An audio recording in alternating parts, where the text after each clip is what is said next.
Assalamualaikum sahabat iman yang mengharap ridho Allah Subhanahu wa Ta'ala. Pada satu saat, Utsman bin Affan bercerita, suatu saat di tengah hari, aku melihat Zaid bin Sabit keluar dari istana Marwan. Dalam hati, saya bertanya-tanya, ada apakah ia gerangan pada saat seperti ini? Aku yakin, pasti ada sesuatu yang penting ia bawa. Utsman mendekati Zaid dan langsung bertanya, ada apa gerangan wahai Zaid? Zaid menjawab, aku membawa sesuatu yang aku dengar langsung dari Nabi Shallallahu Alaihi Wasallam. Utsman bertanya lagi, apa yang Nabi Shallallahu Alaihi Wasallam sabdakan kepadamu? Zaid menjawab, Rasulullah Shallallahu Alaihi Wasallam bersabda, siapa yang menjadikan dunia sebagai ujung akhir ambisinya, Allah akan pisahkan ia dengan yang diinginkannya, dunia, lalu Allah akan menjadikan kefakiran membayang di pelupuk kedua matanya.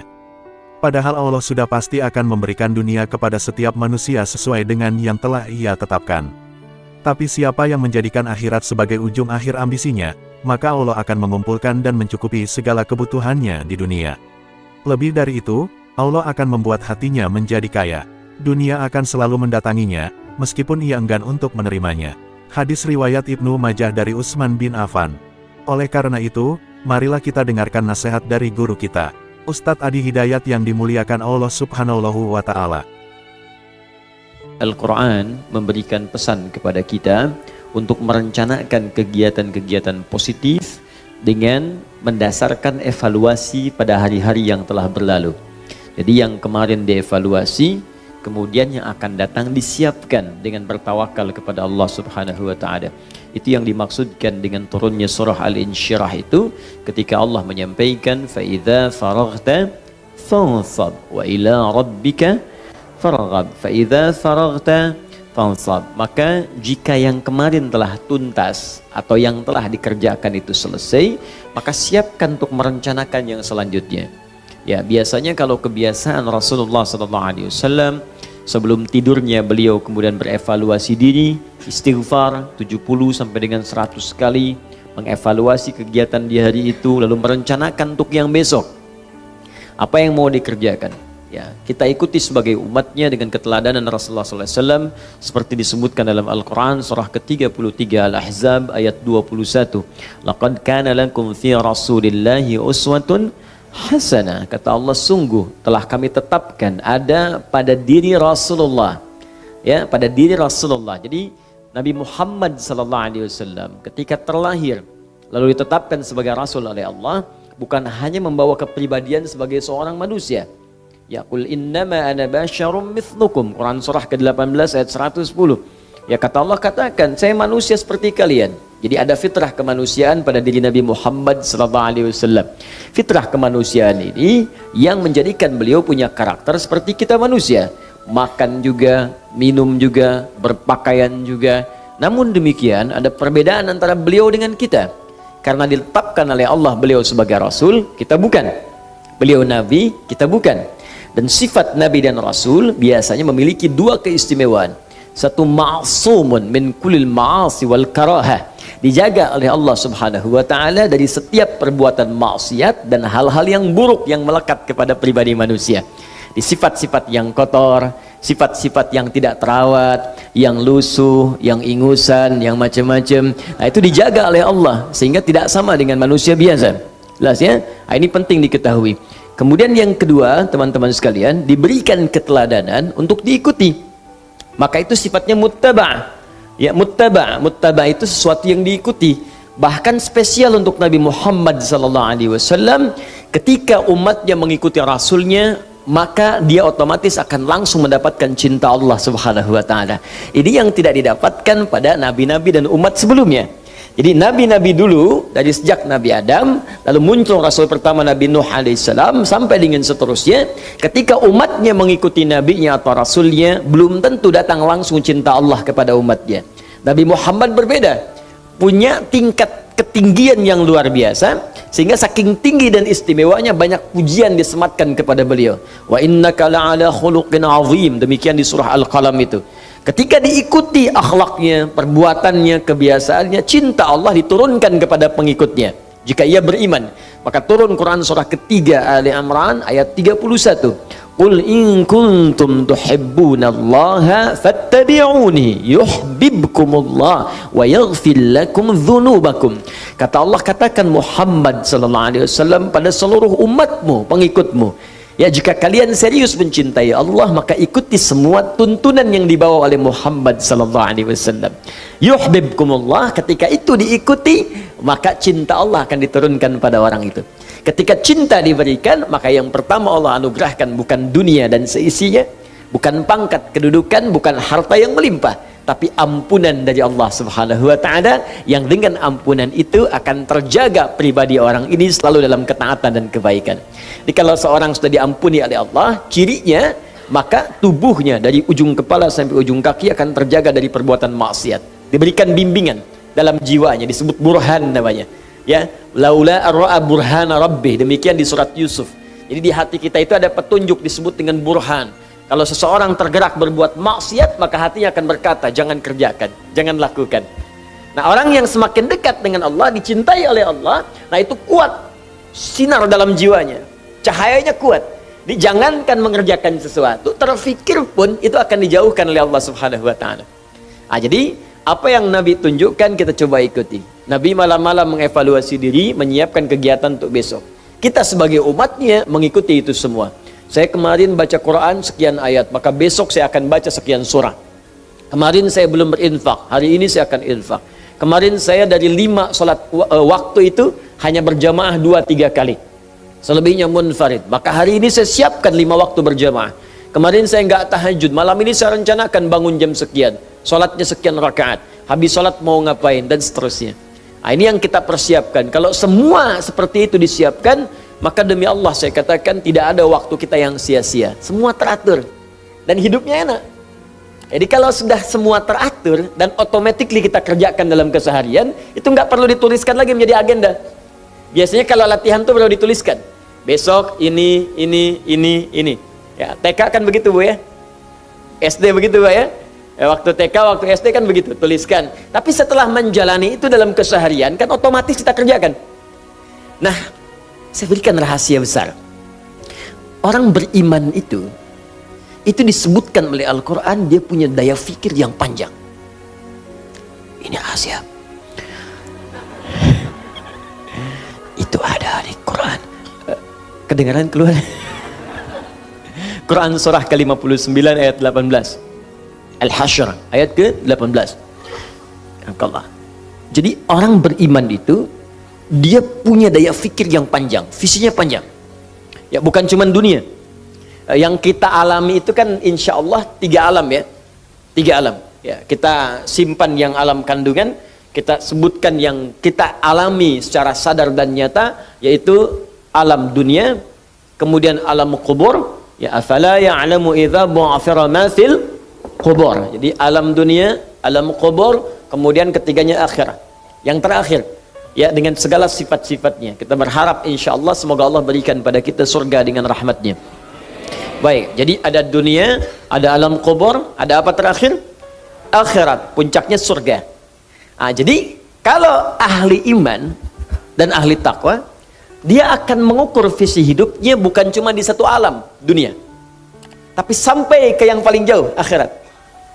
Baik, saya coba tuliskan ya. Saya khawatir sampai hari ini kita belum punya visi ke situ. Ya, bukan kita, mungkin sebagian dari Anda. Baik, lihat sini. Jadi ada yang rugi kalau cuma sampai sini nih. Ini kan sekarang kita ada di mana? Bukan, tanah kusir ya, di Andor. Nah, kita masih di tanah kusir dan masih masuk dalam bagian dunia.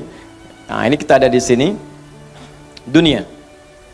Kemudian setelah itu masuk ke kubur, insya Allah. Setelah itu akhirat. Akhirat. Ada akhir, ada akhirat. Ya, kalau akhir batas sesuatu, tapi boleh jadi setelah itu ada lagi. Tapi kalau pakai tak di ujungnya, bisa sifat atau pembatas paling akhir yang tidak ada lagi setelah itu. Ya, karena itu ada akhirat. Lihat, akhirat, tak di ujungnya. Yaumul akhir, hari berakhir, selesai. Nggak ada hari lagi. Tapi di situ ada perhitungan, ada tempat, ada macam-macam. Ketika disebutkan tak akhirah, maka puncaknya di situ, selesai. Tidak ada lagi setelah itu. Jelas? Di sini kita berharap semoga Allah anugerahkan surga. Ya, kita tuliskan di sini. Ya, tidak cukup dengan amin, kita lihat dulu. Jadi di Quran surah ke-59 ayat ke-18 Allah sampaikan ciri orang yang beriman plus takwa. Jadi urutan itu ada iman plus takwa, ada iman belum meningkat takwa, ada Islam belum sempurna iman. Nih, 1, 2, 3. Bilang ya. Ada Islam belum sempurna iman. Kalau Islam belum sempurna iman itu baru syahadat di lisan. Mengucapkan kalimat iman di lisan, tapi imannya yang di lisan belum sampai ke hati. Ini sering saya uraikan. Ini ada kasusnya di Quran surah ke-49 ayat ke-14. Quran surah ke-49 ayat ke-14. Qalatil a'rabu amanna qul lam tu'minu. Ya, awas hati-hati. Sebagian orang-orang Arab Badui berkata, Muhammad sallallahu alaihi wasallam, kami telah beriman. Lalu Nabi terdiam, turun jawaban langsung dari Allah. Awas hati-hati. Apa kata Allah? Kul, katakan Muhammad sallallahu alaihi wasallam, lam tu'minu. Kalian belum beriman dengan serius, walakin qulu aslamna. Tapi katakan kami baru masuk Islam. Jadi syarat masuk Islam mengucapkan syahadat kan di lisannya. Asyhadu an la ilaha illallah, maka itu kalimat iman cuman baru di lisan. Walamma yadkhulul imanu fi qulubikum, sementara imannya belum masuk ke hati. Jadi dari lisan ini belum ditembuskan ke jiwa ke sini. Ya, kalau belum ditembuskan ke jiwa, maka kata Allah baru formalitas Islam. Itu yang dituliskan di KTP-nya Islam, kan? Di lisannya Islam, Muslim. Cuman karena imannya belum masuk ke dalam jiwanya, maka tubuhnya belum dibimbing oleh cahaya iman dalam hatinya.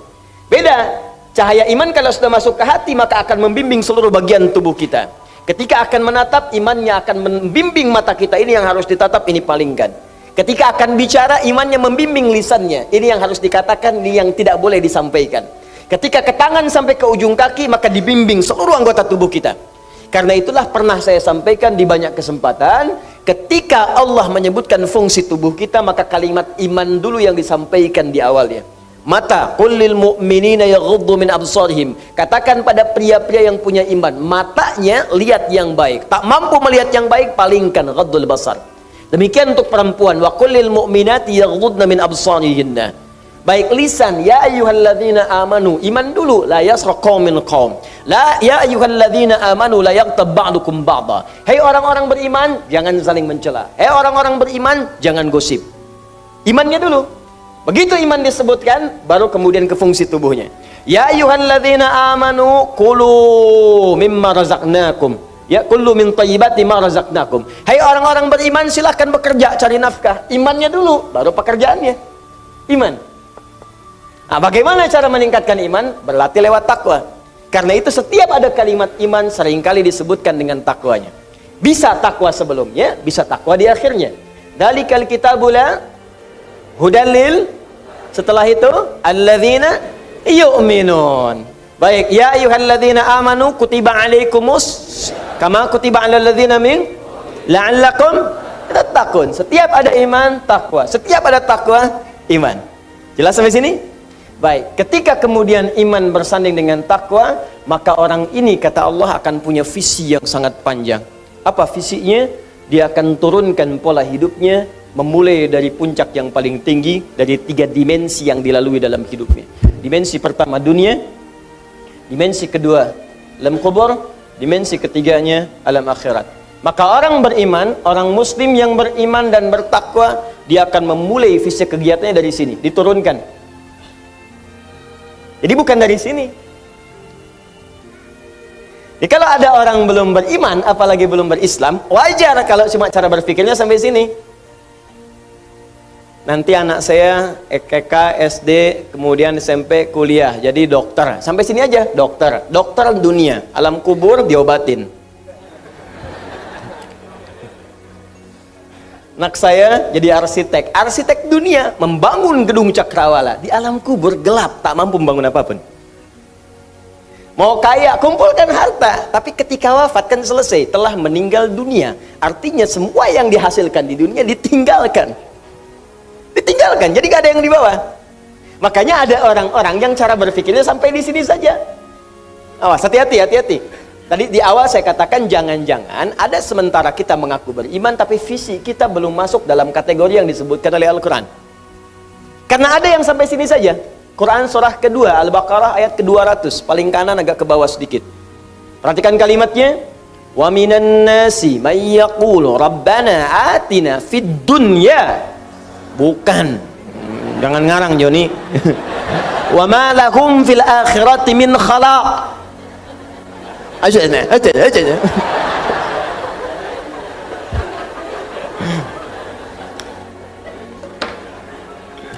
Ayo menghafal biar nyambung kita. Ya. Wa minan nasi may yaqulu rabbana atina fid dunya wa ma lahum fil akhirati min khalaq. Baru ayat 201-nya berbicara tentang beriman dan bertakwa. Wa minhum may yaqulu rabbana atina fid dunya hasanah wa fil akhirati wa qina adzabannar. Jadi ada orang yang orientasinya dunia saja. Wa minan nasi minnya litab'id, dan diantara sebagian, tidak semuanya, annas dari manusia yang hidup di bumi. Annas, nas, semua manusia disebutkan 241 kali dalam Al-Quran. Wa minan nas, min dari semua, minnya litab'id, bukan semua manusia tapi sebagian saja. Dari sebagian manusia ini ada yang orientasi hidupnya dunia saja. Rabbana atina fid dunya. Ya Allah, anugerahkan kepada kami semua kemuliaan dunia, kedudukan yang paling tinggi, harta yang paling banyak. Ini nggak mikir. Nikmatiannya dunia lah, alam kubur gimana nanti belum jelas. Ada yang begitu. Ya, akhirat belum nampak, dunia aja dulu. Nah, begitu wafat kelabakan. Ya, nah ini poin pertama ini. Nah, sedangkan ada yang kedua, ini yang paling tinggi. Wa minhum may yaqulu rabbana atina fid dunya hasanah wa fil akhirati hasanah wa qina adzabannar. Visinya dia inginkan dunia akhirat. Disebutkan dunia akhirat, alam kubur otomatis masuk. Nah, cara merumuskan ini disebutkan di Quran surah 59 ayat 18. Ya ayyuhalladzina amanu ittaqullah. Hei orang-orang yang telah beriman kepada Allah, tingkatkan takwamu kepada Allah. Di antara cara meningkatkan takwa itu wal tanzur nafsum ma qaddamat lighad, dan hendaklah setiap diri kalian yang merasa beriman itu. Tuh nafsun tuh kepada setiap kita. Ke diri kita. Kata Allah, hendaklah setiap orang. Jadi kalau merasa beriman, itu orang beriman tuh kata Allah pasti punya planning seperti ini. Ya, siapkan dirimu untuk hari esok. Ghad di situ itu sampai ke akhirat. Maknanya nakirah, jauh. Jadi kalau mau bikin persiapan, kalau diturunkan detailnya kata Allah, kalau engkau ingin bikin persiapan yang bagus untuk aktivitasmu, maka buatlah kemudian detail kurikulum sampai akhiratmu. Cara menurunkannya, visinya turunkan. Anda kan ingin ke surga. Saya sering katakan, surganya mau yang mana? Nomor 1 kah? Nomor 2 kah? Nomor 3 kah? Nomor 4 kah? Belum jelas VVIP kah? Atau VIP kah? Kelas bisnis kah? Atau kelas ekonomi kah? Seekonomi-ekonominya surga masih enak, masih nyaman, nikmat.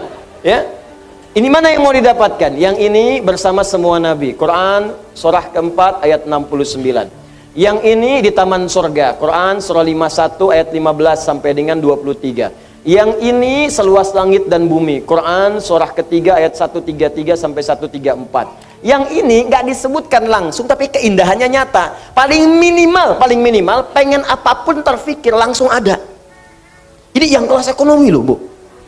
Pengen apa terfikir langsung ada. Anda mau lewat ke sini, itu depan ada jualan somai itu. Belum sempat beli, pengen rencana doang. Begitu keluar dari sini udah habis. Kepikiran masuk mobil meninggal, gitu kan? Qadar Allah masuk surga ke kelas yang ini. Begitu pertama kali masuk, yang kepikiran somai an-nur, ya Allah, seling langsung. Kok pedagangnya nggak ada, ya Allah, ping ke situ muncul juga. Padahal pedagangnya udah di sini misalnya, pindah.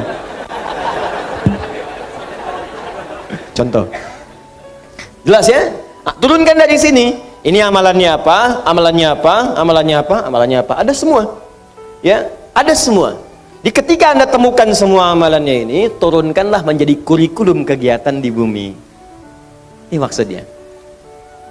Ini contoh, saya ambil dulu yang ini ya, paling tinggi.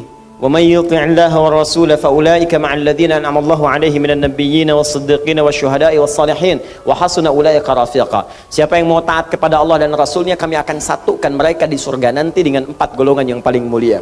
Satu, semua para nabi yang pernah bertugas di bumi. Kemudian ada orang-orang para syuhada, orang-orang jujur yang senang mengamalkan isi Al-Quran. Keempat, orang-orang soleh. Semua dikumpulkan di satu tempat di surga. Kalau kalian ingin cari visi, maka mereka model terbaik, kata Allah. Wa hasuna ulaika rafiqa. Jadikan mereka teman hidup. Bawa kurikulumnya, bawa manhajnya, terapkan di kita. Nabi nggak mungkin, karena sudah tidak ada nabi setelah Nabi Muhammad SAW. Tapi kita bisa turunkan cara hidup para syuhada, cara hidup orang-orang soleh, cara hidup para siddiqin. Keluarkan itu modelnya, buat kurikulum hidup apapun profesi kita. Dan gak harus jadi ustad. Bukankah Abu Bakar itu bukan ustad? Beliau seorang pengusaha, tapi punya gelar as-siddiq. Bukankah Utsman bukan ustad, tapi seorang pengusaha sampai jadi khalifah? Bukankah Amr bin As juga bukan seorang ustad, ya, tapi seorang birokrat, juga diplomat yang ulung? Ali yang ustad, Abu Hurairah yang ustad. Di Anda yang pengusaha, pedagang, birokrat, diplomat, apapun itu profesi yang kita kerjakan, turunkan rumus ini, kerjakan saat di dunia sampai kita berpulang kepada Allah Subhanahu wa taala. Dan lihat bagaimana Allah menepati janjinya. Innallaha la yukhliful mi'ad. Sungguh Allah tidak akan pernah mengingkari janji. Jelas sampai sini? Nah, pertanyaannya, hari ini teman-teman sudah mengeluarkan yang mana dari semua ini? Ayo perjelas. Jangan-jangan dunia dikejar-kejar, tapi akhirat belum disiapkan. Terus kalau hari ini wafat, mau apa? Coba deh, coba. Setiap hari saya ingatkan, harus berpikir dalam sehari, mungkin kita wafat di hari itu. Itu akan memberikan motivasi kuat bagi kita untuk membenahi diri. Jadi kalau pikiran kita tuh selalu hidup terus, hidup terus, hidup terus. Untuk dunia itu bagus, tapi untuk akhirat gak akan ingat. Kalau Anda sedang bekerja urusan dunia, silahkan bayangkan untuk semangat hidup. Tapi ketika Anda ada jeda, fikirkan akhirat Anda kalau diwafatkan oleh Allah Subhanahu wa taala. Bakal apa yang mau dibawa? Alhamdulillah sahabat iman yang mengharap ridho Allah Subhanahu wa ta'ala. Telah kita dengar nasihat guru kita, Ustadz Adi Hidayat yang dimuliakan Allah Subhanahu wa ta'ala. Beliau berpesan agar kita jangan terlalu sibuk mengejar dunia, sementara kita akan kembali pulang ke kampung akhirat. Persiapkan bekal kita untuk kembali ke alam yang ada awalnya dan tidak ada akhirnya tersebut. Maka janganlah obsesi kita terhenti untuk keduniaan, yang sudah jelas nanti, esok, lusa atau kapan, kita akan menyesal karena kita berpulang menghadap Rob semesta alam, tanpa membawa bekal sedikit pun. Saudaraku sahabat iman yang mengharap ridho Allah Subhanahu wa ta'ala, semoga Allah memberikan kita kepahaman dan kekuatan agar mampu mengamalkan nasihat beliau. Amin, ya Rabbal Alamin.